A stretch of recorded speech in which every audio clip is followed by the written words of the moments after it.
అందరికీ, మీడియా మిత్రులకి, రాష్ట్ర ప్రజలకి, కూటమి ప్రభుత్వానికి ఫస్ట్ కూలింగ్ తీసుకొని 11 సంవత్సరాలు అయింది. అనేక విధాలుగా వాళ్ళు ఇబ్బందులు పడతా ఉన్నారు.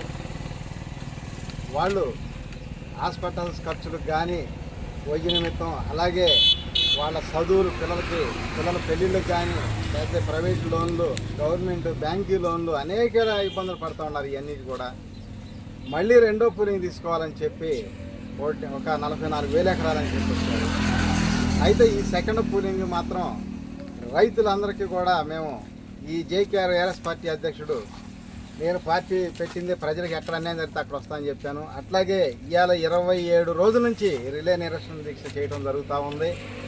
రైతు కార్మికులు అందరూ కూడా స్వచ్ఛందంగా మద్దతు తెలుపుతూ ఉన్నారు.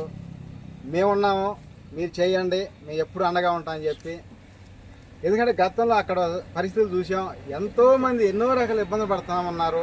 వాళ్ళ గురించి పట్టించుకునే నాదుడు లేడు. ఫస్ట్ 5 సంవత్సరాలు అటు రాజధాని అని చెప్పారు, తర్వాత కూలింగ్ అన్నారు, ఇబ్బందులు పెట్టారు. ఇప్పుడు గవర్నమెంట్ మారినాక ఈ జగన్ గారు వచ్చి 3 రాజధానులు 5 సంవత్సరాలు ఆగిపోయింది. ఈ మన చంద్రబాబు నాయుడు గారు కూటమి కట్టుకొని గెలిచారు. మళ్ళీ వీళ్ళు వచ్చి 2వ సంవత్సరం వచ్చినా కూడా ఇంతవరకు వర్కులు మొదలు పెట్టలేదు. ఇలా స్వార్థప రాజకీయాల కోసం అయితే ప్రజలను ఇబ్బంది పెడతా ఉన్నారు. వాళ్ళ స్వార్థప రాజకీయాల కోసం కలుస్తారు, గెలుస్తారు, మళ్ళీ వాళ్ళ అవసరాలు తెలంగాణ వెళ్ళిపోతూ ఉంటారు. ఇక్కడ రైతులను కానీ, ఈ ప్రాంత ప్రజలను కానీ పట్టించుకునే పరిస్థితి అయితే మాత్రం ఎక్కడ కనపడటం లేదు. అందుకనే ఈ రిలే నిరసన దీక్ష చేయడం జరుగుతూ ఉంది. నేనైతే వాళ్ళు సపోర్ట్ అలాగే ఇచ్చారు. నేను కూడా ఒకటే చెప్పా, ఈ జేకేఆర్ ఉన్నంతవరకు ఈ ప్రాంతంలో అన్యాయం జరగదు. జరిగితే సంవత్సరాలు తడిపడైనా సరే నేను ఇక్కడ కూర్చొని ఈ రిలే నిరసన దీక్ష చేసి ఇక్కడ స్టేట్ గవర్నమెంట్ అయినా, పోతే సెంట్రల్ గవర్నమెంట్కైనా లేఖలు రాసి అనేక పోరాటాలకు నేను సిద్ధమని చెప్పి బలంగా చెప్పడం జరిగింది. వాళ్ళు భరోసా మాకు చాలా ఈ మాత్రం ఇచ్చే నాయకుడు మాకు కనపడలేదు ఈ ప్రాంతంలో.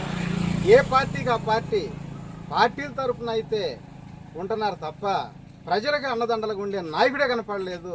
మీరైతే చాలా చక్కగా ధైర్యం ఇస్తున్నారు మాకు ఇచ్చారు, మేమైతే ఎప్పుడు అన్నదండగా ఉంటామన్నారు. మొన్న రైతుల గురించి మాట్లాడటం జరిగింది. మాట్లాడితే వాళ్ళు ఈ ధర్నాలు వీళ్ళు బతుకు తెరువు కోసం చూసుకుంటున్నారు తప్ప రైతులు మాకు స్వచ్ఛందంగా భూములు ఇవ్వడానికి రెడీలో ఉన్నారంటున్నారు. మీరేమంటారు? తీసుకోమనండి, 1 ఎకరం తీసుకోమని చూద్దాం. 100% 100% సెకండ్ పూలింగ్ ఎకరానికి ₹1,00,000 ఇచ్చి 1250 గజం ఇస్తేనే ఇస్తారు, లేకపోతే ఎవరు. ఇది కూడా కొద్ది టైంలో వాళ్ళు వచ్చి తీసుకుంటేనే కానీ, మళ్ళీ లేట్ అయితే 5 కోట్లు అడుగుతారు, రేపు 10 కోట్లు అని అడుగుతారు. అలాగే అవసరమైతే ఆ కంపెనీల వాళ్ళకి ఎవరో తీసుకురండి, డైరెక్ట్గా మేమే అమ్ముకుంటాం. కానీ భవిష్యత్తులో రాజధాని అభివృద్ధి కోసమే చేస్తున్నాం, సింగపూర్ చేయడానికి మేము తీసుకుంటున్నాం తప్ప వేరే దానికి లేదంటున్నారు. సింగపూర్ విస్తీర్ణం ఎంత, మన విస్తీర్ణం ఎంత? డెవలప్ అనేది అందరూ చేస్తే డెవలప్, ఒకళ్ళే చేయాలంటే ఎప్పటికీ డెవలప్ అయితే. ఇప్పుడు 11 ఏళ్ళు అయింది, ఏం చేశారు? జగన్ గారి దగ్గర పోయి ఇదే రాజధాని అని చెప్పి ఒప్పిలేకపోయాడు 5 సంవత్సరాలు. ఆ రైతులను తీసుకుని పోయి ఒక్కరోజు కూర్చుంటే అయిపోయేది. లేదు, మోడీ గారిని పిలిచి అఖిలపక్ష సమావేశం ఏర్పాటు చేస్తే ఒక్కరోజు 1 గంట అయిపోయేది. ఆయనే ఒప్పిలు, అధికారం లేదు, నన్ను దగ్గర రానిది అన్నాడు ఆ రోజు. సరే, ఇది ఇవాళ అధికారం ఉందిగా, ఇవాళ మాట్లాడియొచ్చుగా, ఇదే రాజధాని చెప్పి జగన్ గారు చెప్పివచ్చుగా, ఇవాళ చెప్పగలరా? లేదు, ఆమోద ముద్ర వేయించగలగాలిగా కేంద్రం కాడికి పోయి. ఏం చేయాలా ఇంతవరకు?